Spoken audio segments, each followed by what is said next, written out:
قرآن مجید فرقان حمید کے 26ویں پارے کے تفسیری خلاصہ کے حوالے سے چند باتیں۔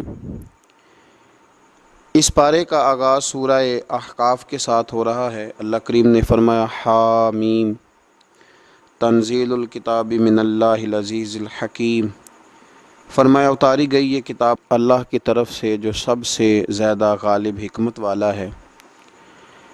پھر آگے اللہ تبارک و تعالی نے تیسری آیت کے اندر ایک بہت بڑی حقیقت کو بیان فرمایا اور ارشاد فرمایا ما خلقنا السماوات والارض وما بینہما الا بالحق، فرمایا کہ ہم نے زمین اور آسمان اور جو کچھ اس کے درمیان ہے اسے حق کے ساتھ پیدا فرمایا۔ کوئی چیز ایسی نہیں جو اس میں فضول ہو، باطل ہو۔ زمین آسمان اور اس کے درمیان جو کچھ بھی ہے اسے حق کے ساتھ پیدا فرمایا، اور فرمایا وَأَجَلٍ مُّسَمًّى، اور ایک مقررہ مدت تک کے لیے پیدا فرمایا۔ ایک تو یہ ایک بہت بڑی حقیقت ہے اور بہت بڑا نظریہ ہے، اس کو سمجھ لیں کہ اللہ تعالیٰ نے جو چیز پیدا فرمائی وہ حق کے ساتھ پیدا فرمائی۔ اس کی ضرورت تھی، اس کی حاجت تھی، اس کو کسی حکمت کے تحت پیدا کیا گیا۔ لوگوں کو اس کی ضرورت تھی اس لیے اسے پیدا کیا گیا، انسانوں کو ضرورت تھی، اور ایک مقررہ مدت تک کے لیے پیدا کیا گیا، اور جب کسی چیز کا وقت پورا ہو جائے گا پھر اس چیز کو اٹھا لیا جائے گا۔ پھر اسی سورہ مبارکہ میں اللہ تبارک و تعالی نے کچھ اور مضامین بیان فرمائے۔ کفار کے باطل معبودوں کا جواب دینے سے بے بسی اور ان کی کافروں کی جو پکار ہے اس سے ان کے بے خبر ہونے کا بیان فرمایا۔ پھر آگے چل کے اسی سورہ مبارکہ کے اندر اللہ تبارک و تعالی نے ارشاد فرمایا کہ ان الذین قالوا ربنا اللہ ثم استقاموا فلا خوف علیہم ولا هم یحزنون، فرمایا بے شک وہ لوگ جنہوں نے کہا کہ اللہ ہمارا رب ہے اور پھر وہ اس بات پر ڈٹ گئے، انہوں نے پھر استقامت اختیار کی، نظریاتی بن کے انہوں نے زندگی گزاری۔ ایسا نہ ہوا کہ ہوا کا ایک جھونکا آیا تو انہیں ادھر لے گیا اور دوسرا آیا تو انہیں ادھر لے گیا۔ انہوں نے نظریاتی بن کر وقت گزارا، اور جب کہا کہ اللہ ہمارا رب ہے اور پھر جب اس پر ڈٹ گئے تو فرمایا فلا خوف علیہم ولا هم یحزنون، پس ان پر کوئی خوف نہیں ہوگا اور نہ وہ غمگین ہوں گے۔ پھر چھوٹی چھوٹی باتیں انہیں ڈرائیں گی نہیں، پھر چھوٹی چھوٹی آندھیاں انہیں بہائیں گی نہیں، پھر وہ مضبوط زندگی گزاریں گے، وہ خوف سے، غم سے، پریشانیوں سے نکل جائیں گے، اس لیے کہ انہوں نے کہا اللہ ہمارا رب ہے، تو پھر اس پر انہوں نے استقامت اختیار کی، پھر اس پر وہ ڈٹ گئے، ان کے دل اس بات پر جم گئے، اور پھر فرمایا انہیں انعام یہ ملے گا کہ اولئک اصحاب الجنۃ خالدین فیہا جزاء بما کانوا یعملون، فرمایا پھر ان کی جزا یہ ہے کہ یہی لوگ جنتی ہیں جو اللہ کا نام لے کے ڈٹ جاتے ہیں اور اس میں وہ ہمیشہ رہیں گے، اور یہ جزا ہے ان نیکیوں کی، ان کاموں کی جو انہوں نے کیے۔ پھر آیت نمبر 15 سے ماں باپ کے ساتھ حسن سلوک کا تاکیدی حکم ہے، اور ماں نے حمل اور وضع حمل کے دوران جو بے پناہ مشقتیں اٹھائیں اس کا تذکرہ ہے۔ گویا اللہ تبارک و تعالی نے ان آیات کے اندر ماں باپ کے احسانات کا، بالخصوص ماں کے احسانات کا ذکر کر کے ان کے ساتھ حسن سلوک کرنے کی تاکید ارشاد فرمائی ہے۔ آیت نمبر 17 میں والدین کے نافرمان گمراہی پہ جمے ہوئے اور آخرت کا انکار کرنے والے شخص کے برے انجام کا بھی ذکر ہے۔ پھر اسی سورہ مبارکہ کی آیت نمبر 29 سے نبی پاک صلی اللہ تعالی علیہ وسلم کی بارگاہ میں جنوں کے حاضر ہو کر قرآن پاک سننے کا تذکرہ فرمایا کہ جنوں کی جماعت نبی پاک صلی اللہ تعالی علیہ وسلم کی بارگاہ میں حاضر ہوئی، اور انہوں نے گزرتے ہوئے قرآن کو سنا اور جا کر اپنی قوم سے کہا کہ ہم نے ایسی آسمانی کتاب سنی ہے جو موسیٰ علیہ السلام کے بعد نازل ہوئی ہے، اور جو پہلی آسمانی کتابوں کی تصدیق کرنے والی ہے۔ ان جنات نے اپنی قوم کو کہا کہ اللہ کی طرف بلانے والے کی دعوت کو قبول کر لو، جنات تبلیغ کر رہے ہیں دین کی، اور دعوت کو قبول کر لو، اس پر ایمان لے آؤ، اور اس کے نتیجے میں اللہ تعالیٰ تمہارے گناہوں کو بخش دے گا اور تمہیں دردناک عذاب سے نجات عطا فرمائے گا، اور جو شخص اللہ کی طرف بلانے والے کی دعوت قبول نہیں کرے گا تو زمین میں اللہ کی گرفت سے اس کے لیے کوئی جائے پناہ نہیں ہو۔ ایک صحابی تھے حضرت سواد بن قارب رضی اللہ تعالیٰ عنہ، وہ کہتے ہیں کہ میری خواب میں یا ظاہراً مجھے ایک جن آ کے کہا کرتا تھا کہ جا کے نبی پاک صلی اللہ علیہ وسلم کا کلمہ پڑھ لے۔ ایک دفعہ بھی کہا، دو دفعہ بھی کہا، تین دفعہ بھی کہا، پھر میں سمجھ گیا کہ یہ صرف خواب ہی نہیں ہے، اس میں کوئی اشارہ ہے، کوئی حقیقت ہے۔ جن کہتا تھا۔ تو آپ فرماتے ہیں میں جب کلمہ پڑھنے کے ارادے سے نبی پاک صلی اللہ علیہ وسلم کی بارگاہ میں حاضر ہوا تو رسول پاک صلی اللہ تعالیٰ علیہ وسلم نے فرمایا تجھے بھی مبارک ہو اور تجھے بھیجنے والے کو بھی مبارک ہو، تجھے بھی اللہ جزا دے اور تجھے بھیجنے والے کو بھی اللہ تعالیٰ جزا عطا فرمائے۔ اس سورہ مبارکہ کے بعد پھر سورہ محمد صلی اللہ تعالیٰ علیہ وسلم، سورہ محمد شروع ہوتی ہے۔ اس سورہ مبارکہ میں ترغیب جہاد، مجاہدین کو بشارتوں، منافقین کی صفات اور سازشوں اور مسلمانوں کو منافقین سے خبردار کرنے کا بیان ہے۔ غزوہ بدر سے پہلے اسلام کے تفصیلی جنگی قانون نازل نہیں ہوئے تھے۔ اس سورہ مبارکہ کی آیت نمبر 4 میں فرمایا کہ جب جنگ ختم ہو جائے اور مسلمانوں کو غلبہ حاصل ہو جائے تو جنگی قیدیوں کے ساتھ 3 طرح کا سلوک کیا جا سکتا ہے۔ مسلمانوں کے پاس جو جنگی قیدی ہوں گے ان کے ساتھ 3 قسم کا سلوک کیا جا سکتا ہے۔ سورہ محمد کی آیت نمبر 4 میں اس کو بیان فرما دیا۔ ایک تو یہ کہ انہیں قید کیا جائے گا تاکہ وہ مسلمانوں کو دوبارہ شر نہ پہنچا سکیں، یہ پہلا حال ہے۔ اور دوسرا حال یہاں یہ بیان کیا گیا کہ ان کی اصلاح اور قبول اصلاح کی امید ہو کہ اگر یہ ٹھیک ہو جائیں گے، اسلام کی طرف آ جائیں گے، شر چھوڑ دیں گے تو ان پر احسان کر کے انہیں آزاد کیا جائے۔ اور تیسرا حال یہ کہ یہاں پھر ان سے فدیہ لیا جائے اور انہیں آزاد کر دیا جائے۔ پھر اسی سورہ مبارکہ کے اندر اللہ تبارک و تعالیٰ نے ایک اسلوب بیان کیا، ایک بہت بڑے راز سے پردہ اٹھایا اور ایک بڑی اہم بات ان لوگوں کے لیے بیان کی جو دین کا کام کرنے والے ہیں، جو پیغام دین پھیلانے والے ہیں، جو دین کی کوئی سی بھی ڈیوٹی کرنے والے ہیں۔ اگر وہ مخلص ہو کر للہیت کے ساتھ دین کا کام کرتے ہیں تو اللہ تبارک و تعالیٰ نے ایک اسلوب بیان فرما دیا۔ ارشاد فرمایا یا ایھا الذین آمنوا ان تنصروا اللہ ینصرکم ویثبت اقدامکم۔ فرمایا ایمان والو اگر اللہ کے دین کی تم مدد کرو گے تو پھر اللہ تمہاری مدد کرے گا اور اللہ تمہارے پیروں کو جما دے گا، تمہیں اللہ ثبات عطا فرمائے گا، تمہیں اللہ استقامت عطا کرے گا۔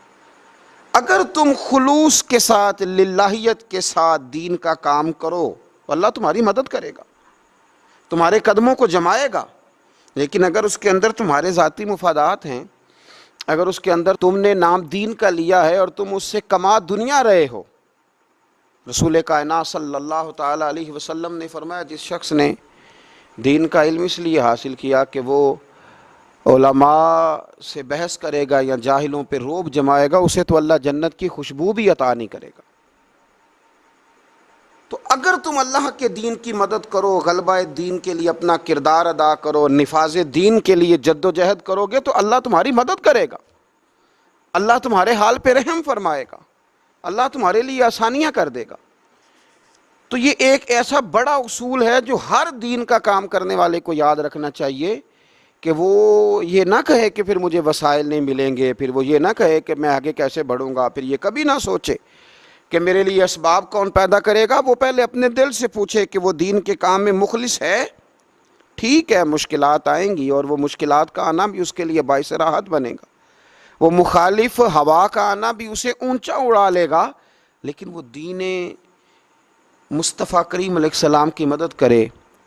آج اس دور کا ایک یہ بہت بڑا نازک معاملہ ہے کہ لوگ اپنے خاندان کے لیے، قوم، قبیلے، علاقے، ملک، ملت کے لیے بڑا کچھ کرتے ہیں، لیکن وہ میٹنگ ہال کہاں گئے جہاں صرف دین کے عروج اور بقا کے لیے میٹنگیں ہوا کرتی تھی۔ آج لوگ ذاتوں کے عروج کے لیے بہت بڑے بڑے اجتماعات منعقد کر رہے ہیں، لیکن ضرورت ہے آج ان بڑے بڑے اجلاسوں کی، ان بڑے بڑے اجتماعات کی کہ جس میں عروج دین کے لیے بات کی جائے، دین کو آگے لے جا کر کے بڑھانے کی کوشش کی جائے۔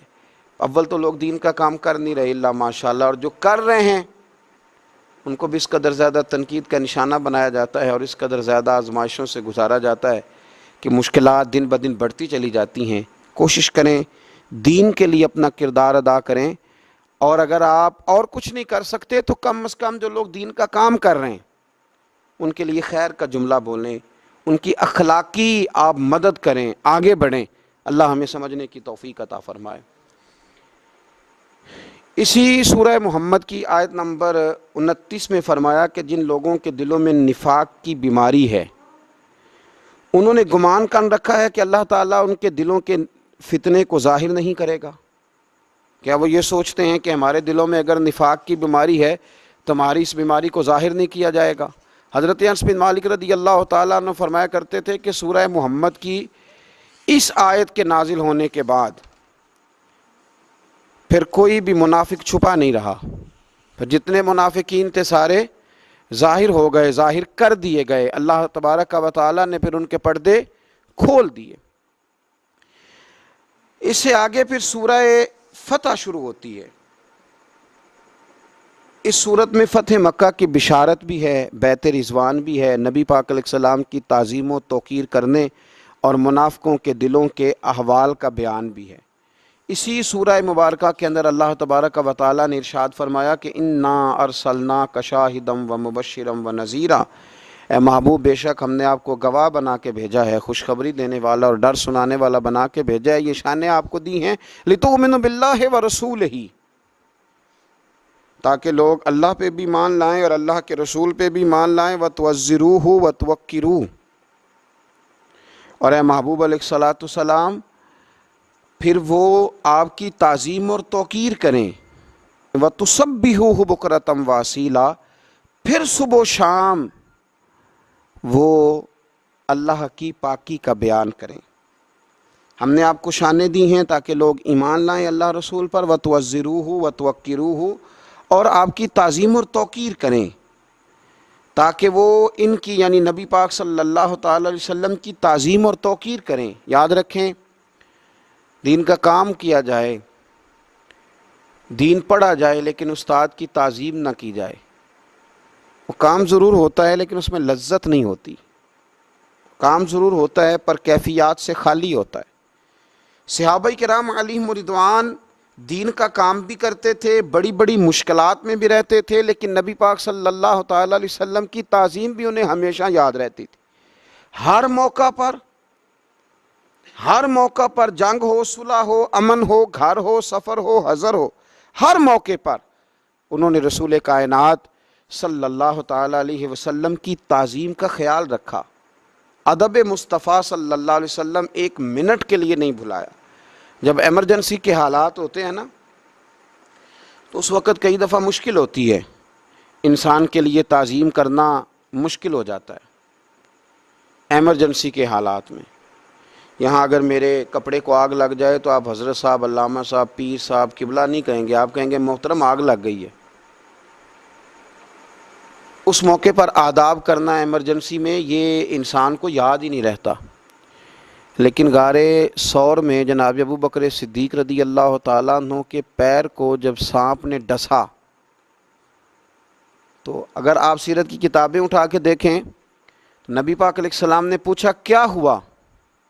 چاہیے تو یہ تھا کہ سانپ سانپ سانپ سانپ پکارتے، لیکن اس موقع پر بھی وہ تعظیم نہیں بولے، حضور کی توقیر نہیں بھولے، عرض کرنے لگے فدا کا ابی و امی یا رسول اللہ، یا رسول اللہ میری ماں آپ پہ قربان ہو، میرا باپ آپ پہ قربان ہو، یا رسول اللہ میرے پیر کو سانپ نے ڈس لیا۔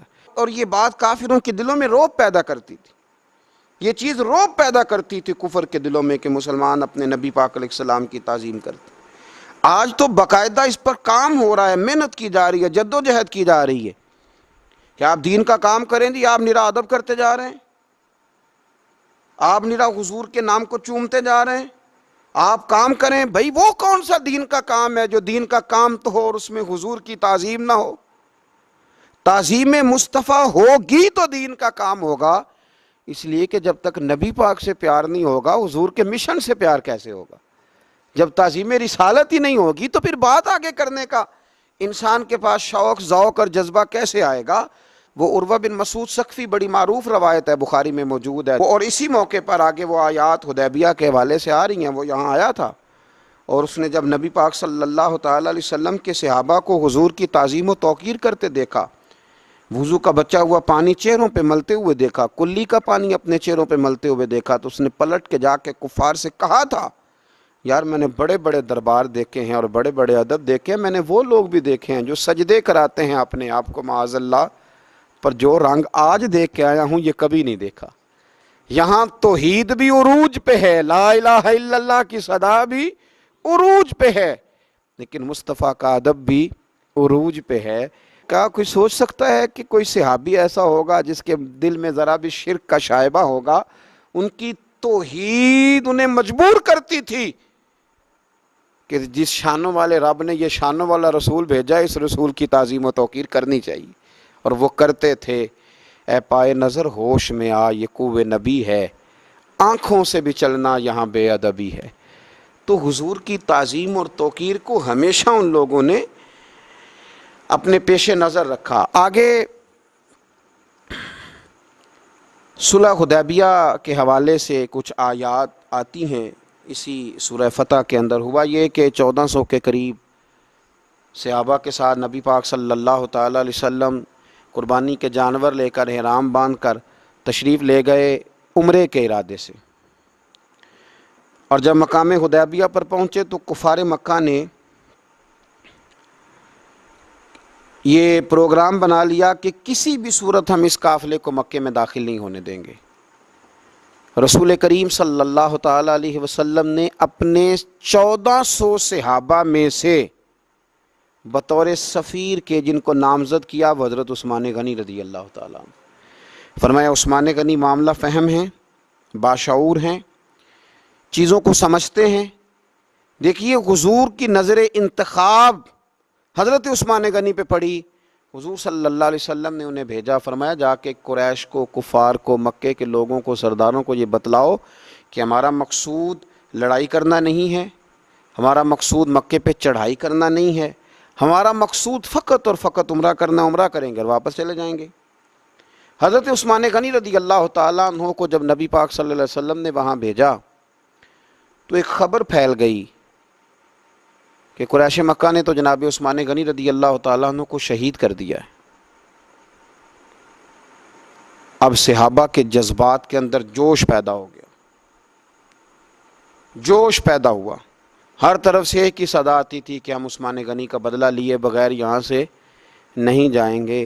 میرے محبوب پاک علیہ السلام کو اللہ نے غیب کی کنجیاں عطا فرمائی ہیں، رسول پاک علیہ السلام جانتے تھے نور نبوت سے کہ حضرت سیدنا عثمان غنی تو موجود ہے، پر جو ایک زبردست جرنیل ہوتا ہے نا، وہ قوم کے جذبات کا صحیح استعمال کرتا ہے، اسے پتہ ہوتا ہے کہ اس وقت جذبات کیا ہیں، تو اسے ان جذبات کا صحیح استعمال کرنا، ان کو مثبت راہ پہ چلانا اسے آتا ہوتا ہے۔ تو میرے رسول کریم صلی اللہ تعالی علیہ وسلم نے ایک درخت کے نیچے صحابہ سے بیعت لی، اس کو بیعت رضوان کہتے ہیں، کہ ہم ہر حال میں حضرت عثمان غنی رضی اللہ تعالیٰ عنہ کا بدلہ لیں گے، دین پہ قائم رہیں گے۔ اس بیعت کا ذکر قرآن مجید نے کہا، اور انداز دیکھیے کیا نرالا ہے، کیا انوکھا ہے، اور کیا وارفتگی ہے، اور کیا رشتہ ہے اللہ رسول کا آپس میں۔ اسی سورہ فتح کی آیت نمبر 10 میں فرمایا ان الذین یبایعونک انما یبایعون اللہ، اے محبوب پاک علیہ السلام بے شک جو لوگ آپ کی بیعت کرتے ہیں وہ در حقیقت اللہ ہی کی بیعت کرتے ہیں، یہ در حقیقت اللہ ہی کی بیعت کرتے ہیں۔ کیوں؟ ید اللہ فوق ایدیہم، اللہ کا ہاتھ ان کے ہاتھوں پر ہے۔ ہاتھ تو رسول پاک کا تھا، لیکن فرمایا جب محبوب میرے ہیں، جب محبوب میرے ہیں تو پھر وہ ہاتھ یوں سمجھ لو کہ رب کریم کا ہی تھا، یوں سمجھ لو کہ رب کریم کا ہی تھا۔ خدا کی رضا چاہتے ہیں دو عالم، خدا چاہتا ہے رضائے محمد صلی اللہ علیہ وسلم۔ تو ان آیات مبارکہ میں اس واقعے کا تذکرہ ہے، اور جو چیز یہاں بڑی قابل توجہ ہے اس ساری بات کے اندر وہ سمجھنے والی ہے کہ اللہ تبارک و تعالیٰ نے یہاں آیت نمبر 18 میں فرمایا کہ لَقَدْ رَضِيَ اللَّهُ عَنِ الْمُؤْمِنِينَ اِذْ يُبَايِعُونَكَ تَحْتَ الشَّجَرَةِ، فرمایا بے شک اللہ ان مومنوں سے راضی ہو گیا جو درخت کے نیچے آپ کی بیعت کر رہے تھے۔ اللہ ان مومنوں سے راضی ہو گیا، اللہ ان سے فَعَلِمَ مَا فِي قُلُوبِهِمْ، اور اللہ نے جان لیا ہے جو ان کے دلوں میں ہے۔ تو اللہ تو کہہ رہا ہے کہ میں اپنے محبوب کے صحابہ سے راضی ہو گیا ہوں۔ وہ جو ان کے جذبے تھے اور جس رنگ میں محبوب وہ بیعت کر رہے تھے اور جس طرح وہ آپ سے عہد و پیمان باندھ رہے تھے، چونکہ رب ان کے دلوں کی کیفیت سے آگاہ ہے تو یہاں کمال ہو گیا، فرمایا رب راضی ہو گیا۔ ان کے دلوں کے جذبات نے ہی اللہ تبارک و تعالیٰ کو راضی کر دیا ہے۔ تو اس سورہ فتح کے اندر اللہ تبارک و تعالیٰ نے اس خوبصورت عنوان کا تذکرہ فرمایا۔ پھر اس سے آگے جب ہم ذرا بڑھتے ہیں تو سورہ حجرات شروع ہوتی ہے۔ میں اکثر دوستوں کو مشورہ دیتا ہوں کہ سورہ حجرات کو ہمیشہ توجہ کے ساتھ پڑھنا چاہیے۔ پورا قرآن پاک ہی ہماری توجہ اس پر ضرور ہونی چاہیے، ضرور ہونی چاہیے، لیکن بعض صورتیں ایسی ہیں کہ اگر کوئی آدمی سمجھے کہ میرے پاس کم وقت ہے تو مجھے کیا کرنا چاہیے، تو میں کہتا ہوں کہ سورہ حجرات ضرور ضرور ہماری نظر میں ہونی چاہیے۔ یہ ہمیں آداب سکھائے گی، یہ ہمیں اخلاق سکھائے گی، یہ ہمیں اخلاق اسلامی سکھائے گی، آداب رسالت سکھائے گی۔ سورہ حجرات کی پہلی آیت فرمایا یا ایھا الذین آمنوا لا تقدموا بین یدی اللہ ورسولہ، اللہ اور اس کے رسول سے آگے نہ بڑھو۔ بعض صحابہ کرام نے عید الاضحیٰ کے دن نبی پاک صلی اللہ علیہ وسلم سے پہلے قربانی کر لی تھی، تو فرمایا میرے نبی سے آگے نہ بڑھو، واتقوا اللہ، اللہ سے ڈرو، ان اللہ سمیع علیم، بے شک اللہ سننے والا بھی ہے اور جاننے والا بھی۔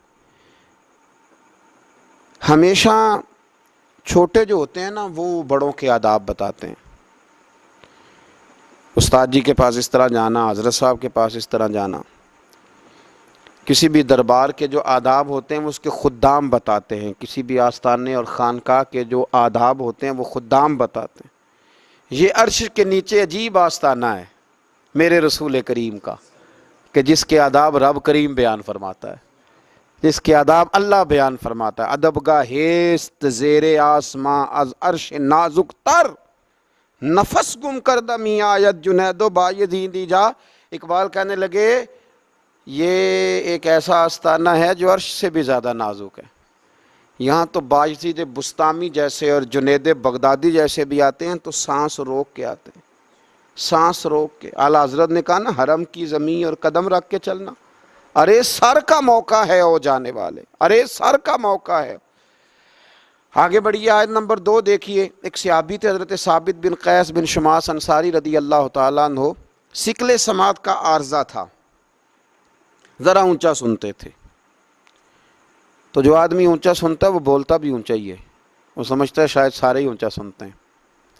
تو وہ ذرا نبی پاک صلی اللہ علیہ وسلم کی بارگاہ میں جب حاضر ہوتے، حضور کوئی بات کرتے تو وہ عرض کرتے ارائینا یا رسول اللہ، حضور ذرا میری رعایت کر دیں، یا کوئی اور لفظ، یہ لفظ بھی بعد میں قرآن میں بدل دیا گیا۔ تو وہ کہتے یا رسول اللہ صلی اللہ علیہ وسلم آپ نے کیا فرمایا؟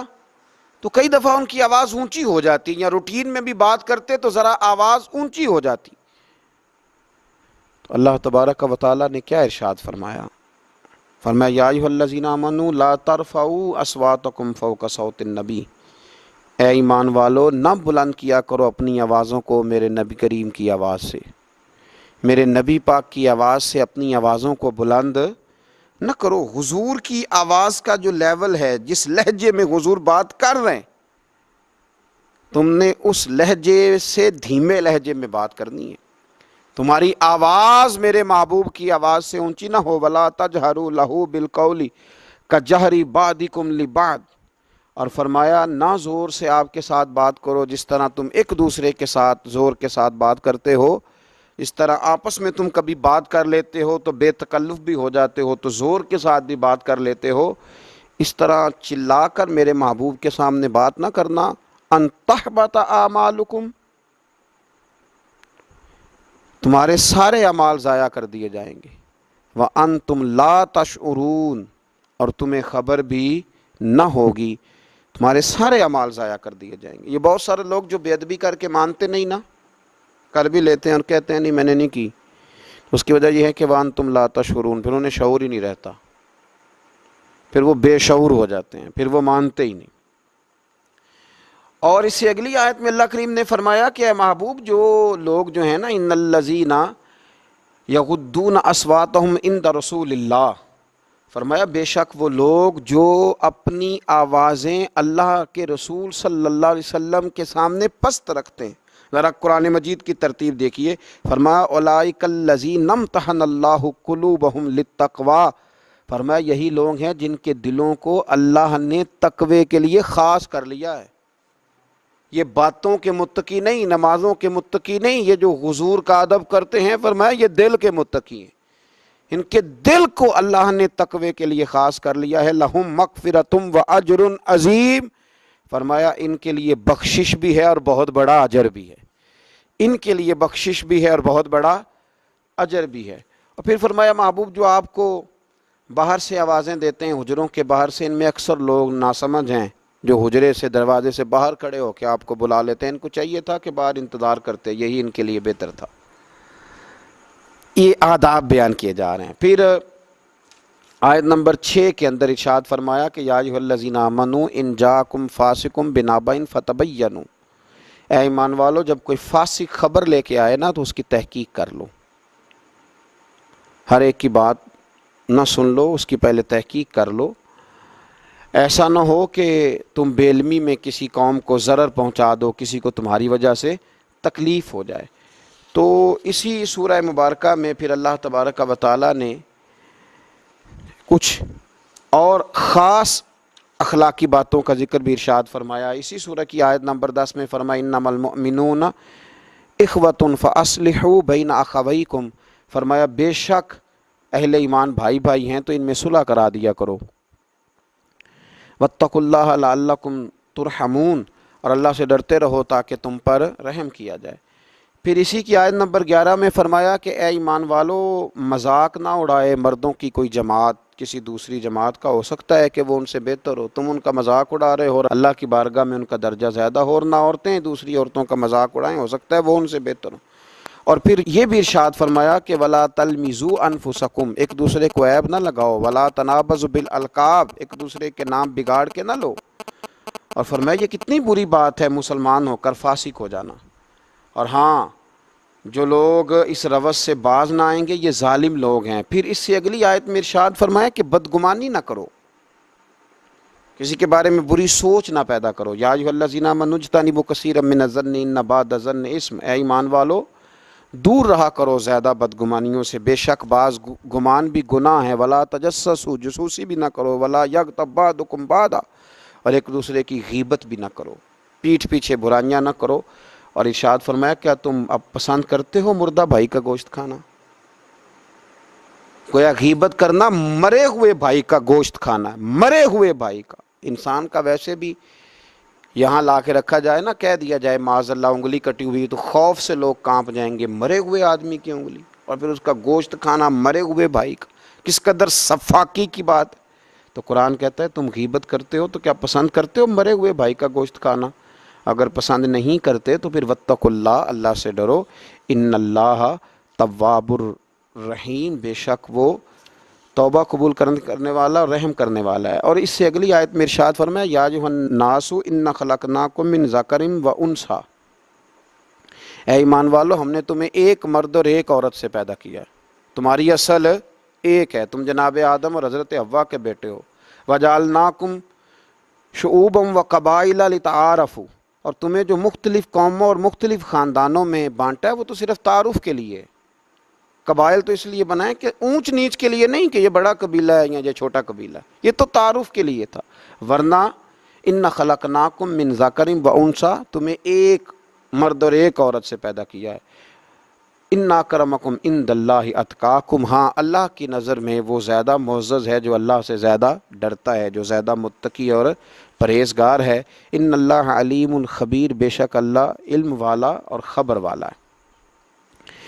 پھر اس سے آگے سورہ کاف شروع ہوتی ہے۔ اس صورت میں مرنے کے بعد دوبارہ جی اٹھنے کو دلائل کے ساتھ ثابت کیا ہے۔ اللہ تعالیٰ کی توحید اور سرکار دو عالم علیہ السلام کی رسالت پر بھی دلائل دیے گئے ہیں۔ آیت نمبر 30 میں جہنم کی وسعت اور بھوک کے بارے میں بتایا کہ قیامت کے دن اللہ تعالیٰ جہنم سے پوچھے گا کہ کیا تیرا پیٹ بھر گیا ہے، تو وہ کہے گی کہ کچھ اور زیادہ ہے۔ پھر آگے اس پارے کی جو آخری سورہ ہے وہ سورہ زاریات ہے۔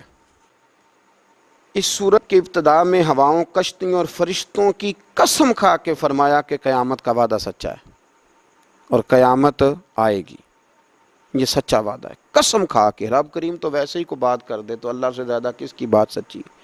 اور پھر اللہ تعالیٰ قسم کھا کے اور ایک سے زیادہ قسمیں کھا کے بات کرے تو اندازہ کریں کہ پھر اس بات میں کتنی صداقت ہوگی۔ آیت نمبر 15 سے اہل تقوی کے انعامات اخروی کو بیان کرنے کے بعد ان کے اوصاف بھی بیان کیے کہ جو اہل تقوی ہیں وہ راتوں کو بہت کم سوتے ہیں، زیادہ وقت اللہ اللہ کرتے رہتے ہیں، رات کے پچھلے پہر استغفار کرتے ہیں۔ اور یہ بھی کہ اللہ تعالیٰ نے جن کو نعمت مال سے نوازا ہے ان کے مال میں سائل کا بھی حق ہے، یہ بھی اس آیت میں، اس صورت میں بیان کیا کہ جو تمہیں اللہ نے دیا ہے اس میں مانگنے والے کا بھی حق ہے اور ان کا بھی جو نعمت مال سے محروم ہیں۔